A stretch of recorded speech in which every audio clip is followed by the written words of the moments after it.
first thing I want you to learn about economics is what we are studying the subject for.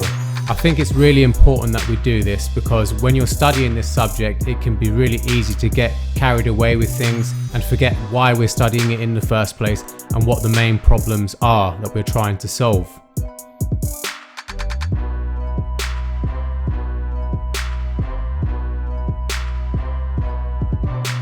It's all about markets, supply and demand, isn't it? Nah, it's all about inflation and that, GDP and all that. Nah, it's about money. The truth is, all these things come into it. Now, I want you to write down this definition because this is really important. The sole purpose of economic activity is the satisfaction of needs and wants. So what does that mean? That means we are all economically active because we are trying to benefit ourselves in some way, shape or form. So where do these benefits come from? They come from things like goods and services. So, your smartphone, your TV, the food you eat, everything really, everything that you can buy, everything that you can trade for. And where do these goods and services come from? They come from resources, our inputs. They're also known as inputs. Inputs are what we use to turn into outputs or finished products. These resources can also be called factors of production, but I don't want you to focus on this right now. That's in the next lesson. Right, so we've just figured out that goods and services come from resources or factor inputs. Now, goods and services, they provide us with benefit, and benefit is something that we as human beings do not want a limited amount of. We want unlimited benefits. We would always want to be happier than what we are now if we were provided with that choice. The reason for that is because we are rational. If we had the choice to be happier, we would be happier than we are now if we could choose. Now, I'll give you a proof of this, how people have unlimited wants. I just looked up Bill Gates' net worth. If you didn't know, Bill Gates is the richest guy in the whole world. His current net worth is $85 billion.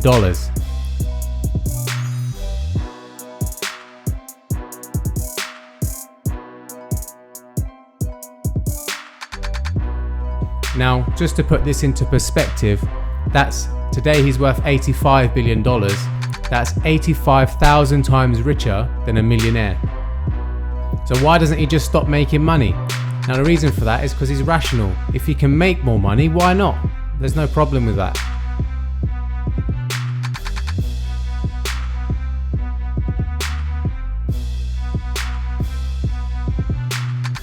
So these things that we've just learned about, they provide the basis of the economic problem.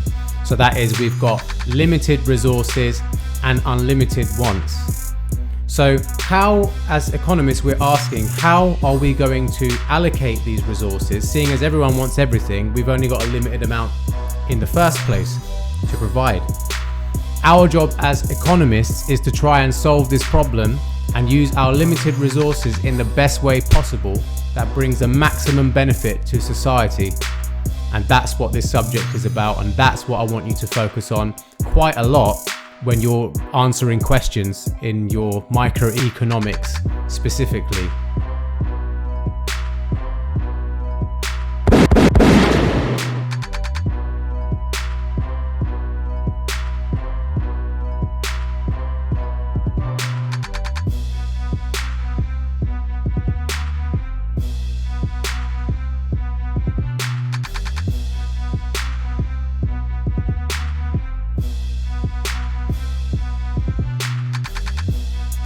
You alright, babe? What are you up to?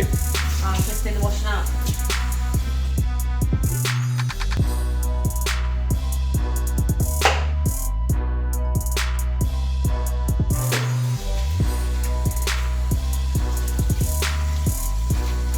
So you use that much washing up to clean one dish?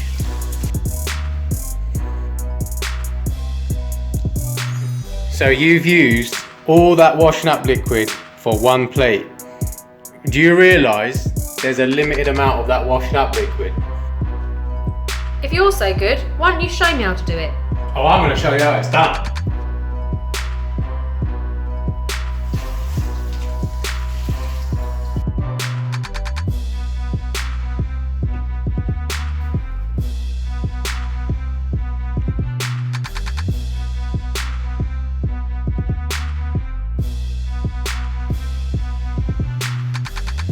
You're right there, Gemma. Got yourself a cup of tea, have you? Can I ask you a question? Is that light benefiting anybody?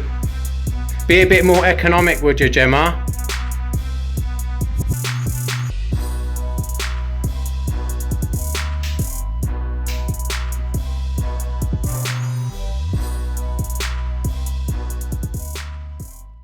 Driving a German whip, driving a German whip. Yo!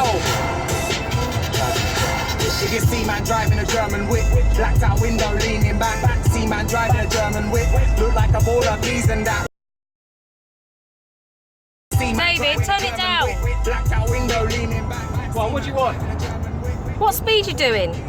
70, man. What do you want? Do you know if you can go at 50 miles an hour instead of 70, you can save around 30% on your fuel consumption? Say that again, what are you on about? I said you can save fuel by going 50 instead of 70.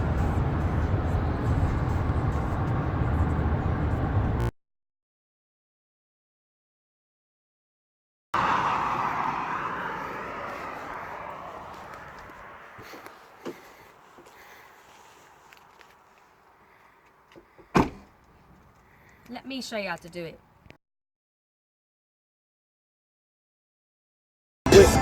Yo! If you see man driving a German whip, blacked out window leaning back. See man driving a German whip, look like a baller, please and that. I don't kick ball, do I look like a bowler? See man driving a German whip. Who told you I move like Walker? See man driving a German whip. Yeah, so that's the end of the video, guys. If you enjoyed it, please hit that like button down below and please hit subscribe as well.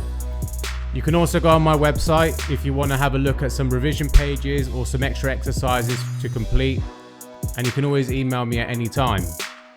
But if you don't want to do any of those things, jog on, mate. I'm not going to beg you.